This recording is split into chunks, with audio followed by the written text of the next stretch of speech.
আসসালামু আলাইকুম প্রিয় শিক্ষার্থী বন্ধুরা।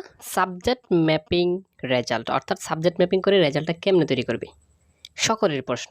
একটা ভিডিওর মাধ্যমে সকল প্রশ্নের উত্তর দেব এবং তোমাদের রেজাল্ট কিভাবে তৈরি করা হবে, কত তারিখ রেজাল্ট দেবে, আজকের এই ভিডিওর মাধ্যমে সব কিছু আলোচনা করব। সাবজেক্ট ম্যাপিং, সর্বপ্রথম প্রশ্ন হচ্ছে যে স্যার আমাদের যে সাবজেক্ট ম্যাপিংটা করবে এটা কি আমরা যেগুলো পরীক্ষা দিয়েছি এগুলো পরীক্ষার ভিত্তিতে, নাকি আমরা যে এসএসসি পরীক্ষা দিয়ে আসছি ওই পরীক্ষার ভিত্তিতে? প্রিয় শিক্ষার্থী বন্ধুরা, তোমরা যেগুলো পরীক্ষা দিয়েছো প্রত্যেকজনের বোর্ড থেকে এগুলোর ভিত্তিতে রেজাল্ট তৈরি করা হবে না, রেজাল্ট তৈরি করা হবে এসএসসির রেজাল্ট অনুযায়ী। আশা করি বুঝতে পারছো। অর্থাৎ এসএসসি যে তুমি একটা রেজাল্ট পেয়েছিলা এই রেজাল্ট অনুযায়ী তোমার এইচএসসির রেজাল্টটা তৈরি করবে। কয়টি বিষয়ে করবে, মানে কয়টা বিষয়ের সাবজেক্ট ম্যাপিং করবে। ম্যাপিং মানে শব্দ অর্থ মানে মিলানো, সাবজেক্ট মিলিয়ে একটা রেজাল্ট দেবে, এটা ঠিক আছে। আচ্ছা, এখন বিষয় হচ্ছে স্যার যাদের পরীক্ষা খারাপ হয়েছে, যেগুলো পরীক্ষা দিয়েছো, যেমন অনেকে দিয়েছো বাংলা, ইংরেজি, আইসিটি এবং গ্রুপের প্রথম পত্র পরীক্ষা দিয়েছো, অনেকে দ্বিতীয় পত্র পরীক্ষা দিয়েছো, অনেকে পরীক্ষা দিয়েছো ভূগোল প্রথম পত্র এবং ভূগোল দ্বিতীয় পত্র দেও নাই। কমার্সের অনেকে পরীক্ষা দিয়েছো হিসাব বিজ্ঞান, এরপরে সায়েন্স, ঠিক আছে। সায়েন্সের অনেকে ফিজিক্স পরীক্ষা দিয়েছো, প্রথম পত্র দিয়েছো দ্বিতীয় পত্র দেও নাই, এরকম অনেকে আছো, ঠিক আছে। এখন এই বিষয়টা তোমাকে ক্লিয়ার করি আগে। মনে করবা যেগুলো পরীক্ষা দিয়ে দিয়েছো তুমি, ঠিক আছে, যেগুলো পরীক্ষা হয়ে গেছে এগুলোর আর কোনো মূল্যায়ন হবে না, অর্থাৎ ম্যাপিং হবে না। তার মানে এগুলা খাতা দেখবে আলাদা। এখন অনেকের প্রশ্ন যে স্যার যাদের খাতা পড়ে গেছে তাদের কি হবে।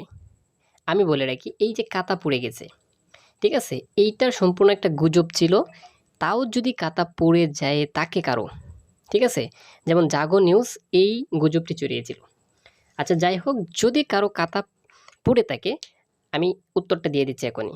মনে করবা তাকে একটা মূল্যায়ন করবে ম্যাপিং কেমনে, তার এসএসসিতে ধরো যে কোনো একটি, ধরো তার আইসিটি খাতা পড়ে গেছে, এই এইচএসসিতে দিয়েছে, আইসিটি খাতা পড়ে গেছে এইচএসসিতে। এখন তার মনে করবা যে এসএসসিতে যে গণিত ম্যাথ যে সাবজেক্টটা ছিল, ঠিক আছে, ধরো এই ম্যাথ অনুযায়ী দিতে পারে। এখন অনেকে বলবা স্যার আমার ম্যাথ পরীক্ষাটা তো খারাপ হয়েছিল, তাহলে কি করবে? অবশ্যই তোমাকে একটা মূল্যায়ন করবে, ম্যাথ না হয় অন্য একটা সাবজেক্ট নিয়ে তোমাকে নাম্বার দিয়েছিল। অর্থাৎ মনে করো যে তুমি গণিতে A+ পেয়েছিলা, ঠিক আছে, এসএসসিতে A+ পেয়েছিলা, এখন আইসিটি তোমাকে A+ দিয়ে দিবে, ঠিক আছে। আশা করি এই বিষয়টা ক্লিয়ার হয়েছে।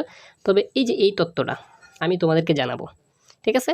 আচ্ছা এখন আসি, যে বাংলা পরীক্ষা দিয়েছো, ইংরেজি পরীক্ষা দিয়েছো, আইসিটি পরীক্ষা দিয়েছো, হ্যাঁ, এগুলোতে রেজাল্ট খারাপ হয়েছে। অনেকের বাংলা প্রথম পত্র এবং দ্বিতীয় পত্র, হ্যাঁ, এই দুইটা খারাপ হয় নাই, একটা খারাপ হয়েছে আর একটা ভালো হয়েছে, দুইটা মিলিয়ে তোমাকে পার দেবে। অর্থাৎ দুইটা মিলিয়ে অথবা A+ পাও অথবা A পাও, এটা দিয়ে দিবি। ইংরেজি প্রথম পত্র খারাপ হয়েছে, দ্বিতীয় পত্র ভালো হয়েছে, অনেকেরই দ্বিতীয় পত্র খারাপ হয়েছে, প্রথম পত্র ভালো হয়েছে, ঠিক আছে। এখন এই যে এরকম যদি হয়ে থাকে দুইটা মিলিয়ে তোমাকে মনে রাখবে A+ অথবা A দিবে এবং দুইটা মিলিয়ে তোমাকে পাস দিবে। এই তথ্যটাও তোমাকে আমি দিয়ে দিলাম, দুইটা মিলিয়ে পাস বাংলা এবং ইংরেজি, ঠিক আছে, আইসিটির ক্ষেত্রে। এখন আসি এইটা নিয়ে সবারই বই।